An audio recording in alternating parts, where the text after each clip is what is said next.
पूजामूलं गुरुपदं मंत्रमूलं गुरुर्वाक्यं मोक्षमूलं गुरुकृपा।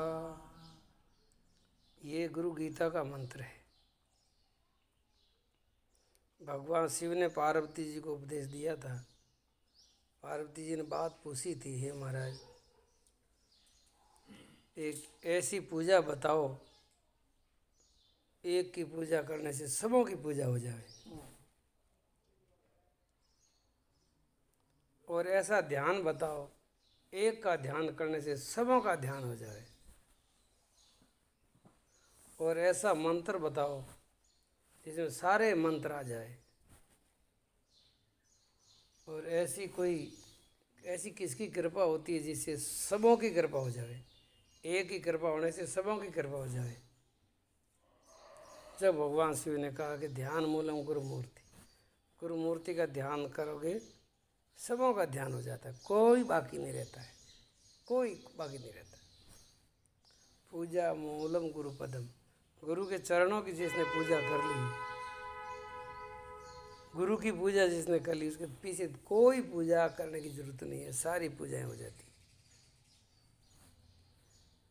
ध्यान मूलम गुरुमूर्ति, पूजा मूलम गुरुपदम, मंत्र मूलम गुरु वाक्य। गुरु महाराज ने जो दिया मंत्र है, उस मंत्र के आगे करोड़ों मंत्र भी फीके हैं, यानी छोटे हैं।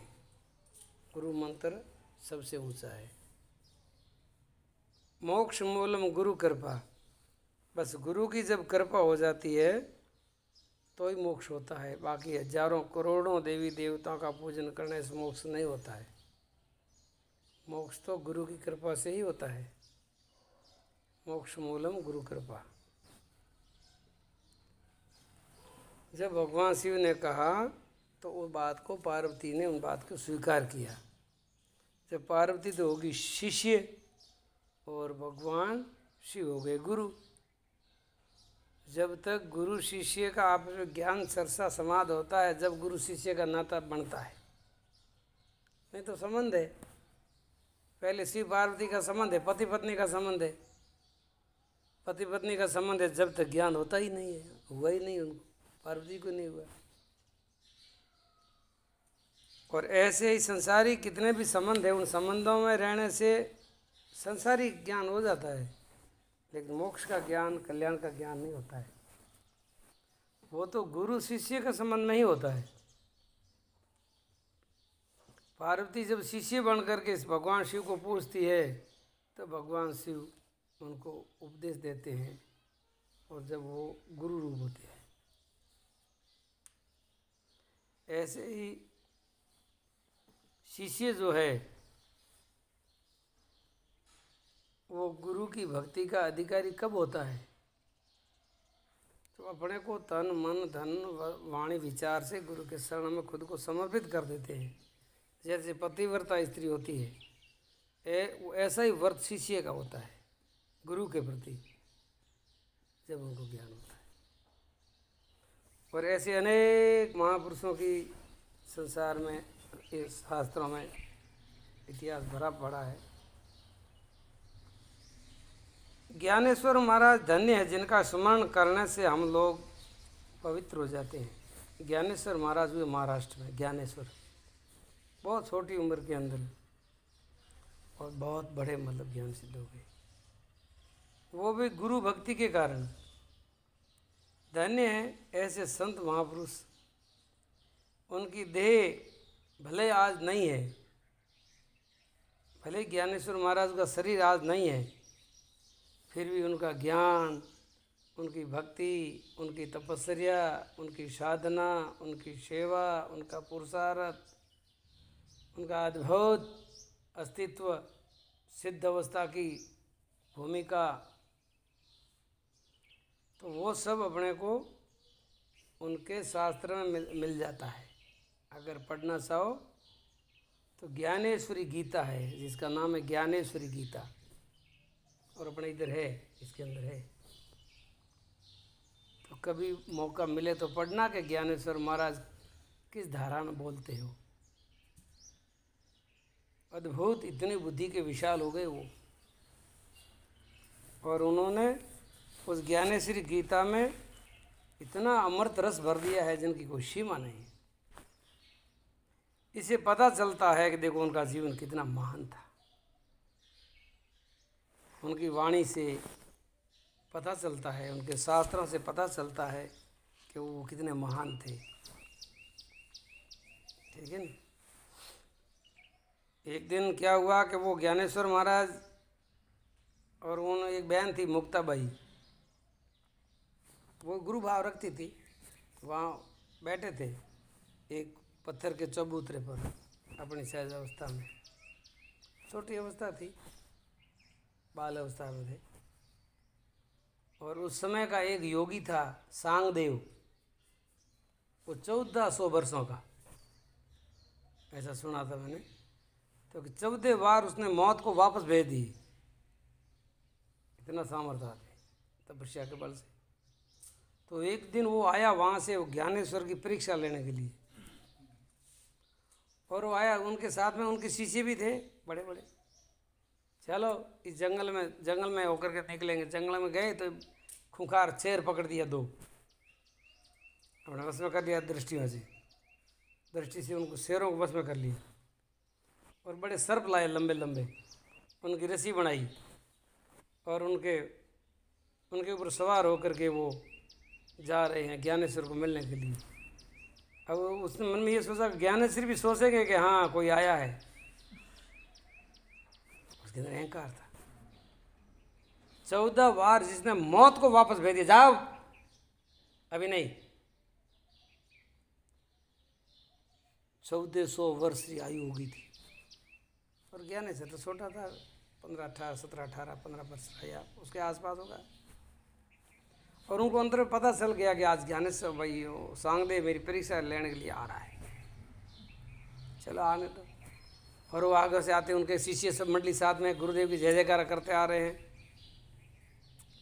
तो ज्ञानेश्वर ने बोला मुक्ताबाई को कि चलो भाई, वो कोई संत महात्मा आ रहा है अपने द्वार पर, तो अपने तो अतिथि, अपने मेहमान हैं, तो उनका स्वागत करना चाहिए। तो स्वागत करने के लिए अब क्या करें, अपने पास कुछ है नहीं। क्योंकि चलो और कुछ नहीं, तो ये जो पत्थर के चबूतरा है ना, पत्थर का शिला है ना, इसको बोला कि चल सामने 10 कदम सामने चल उनका स्वागत करने के लिए। तो पत्थर ऐसे अधर आ गया और ऐसे चलने लगा सामने। और वो सांगदेव तो देख करके हक्का बक्का रह गया कि ओहो हो, इसने तो, मैंने तो शेरों को बस में किया, लेकिन शेर जीवित तो है ना, सर्प भी जीवित तो है, उनके अंदर प्राण तो है ना, उसके अंदर आत्मा तो है ना। नहीं, इसने तो इस पत्थर को ही जीवित कर दिया, पत्थर को ही चेतन बना दिया। चल सामने स्वागत करे एक महात्मा का। जब उसने देखा कि अरे ये तो बहुत ऊंचा आत्मा है, और उससे वो ऊंचा, अब शेर ऊंचा तो आते नहीं है, उसने कहा थोड़ा ऊंचा कर दे ऐसा, उससे थोड़ा अपना ऊपर आसन रखना है उसको, उसका अहंकार मिटाने के लिए। लेकिन ज्ञानेश्वर को अहंकार नहीं था, लेकिन उनका अहंकार मिटाने के लिए उन्होंने ये, बाकी होता ऐसा कभी करते ही नहीं थे, चमत्कार थोड़ा दिखाना है। जब वो अपने शेरों की सवारी छोड़ करके नीचे आकर के ज्ञानेश्वर के शरण में गिर गया। ओहो, आप कितने महान हो, मैंने तो अहंकार में मेरा जीवन बर्बाद किया, आज आपका दर्शन करके मेरे को लगा है कि आप कोई महान दिव्य पुरुष हो। अबे 15-20 साल का ज्ञानेश्वर, वो तो बनता है गुरु, और 1400 वर्ष का सांगदेव उनका शिष्य बनता है कि महाराज इसी रास्ते पर मुझे लाओ, मैं भटका हुआ हूँ। फिर उन्होंने उसके ऊपर हाथ धरा, कृपा की कि छोड़ो, ये सीधी चमत्कार में कुछ नहीं है, मौत को कितनी बार वापस भेजोगे, आखिरी में मरना ही पड़ेगा। नहीं मरोगे उस दिन तो मौत के आगे हारोगे ना, एक दिन तो मरना ही है ना, तो फिर ये क्या तुम नवीनता काम करते, तो प्रकृति का नियम है, जो जन्मता है वो मरता है, इसमें क्या है। और ये किसको चमत्कार दिखाते हो, अहंकार तुम्हारा बढ़ता है, नरक में तुम जाओगे, दूसरे नहीं जाएंगे। लोग तो वाहवाही करके भूल जाएंगे, थोड़ा दिन वाहवाही करेंगे, लेकिन तुम्हारा क्या होगा, सावधान हो जाओ। ये मनुष्य जीवन है, ये बड़ी दुर्लभ से मिलता है, अपने आत्म कल्याण के लिए मिलता है। इस दुनिया तो ये संसार एक सपना है, इसे तुम क्या मानता दिखाते हो? मान एक ही है, वह है परमात्मा, उससे बढ़कर कोई मान नहीं। पूरा संसार उनका चमत्कार ही तो है, तो फिर क्या चमत्कार दिखाना? पत्ते पत्ते में देखो झांकी है भगवान की, किसी सूझ वाली आँख ने पहचान की। उनका उपदेश सुनने से सांगदेव को अपनी भूल समझ में आ गई और वो सत्शिष्य बन गए।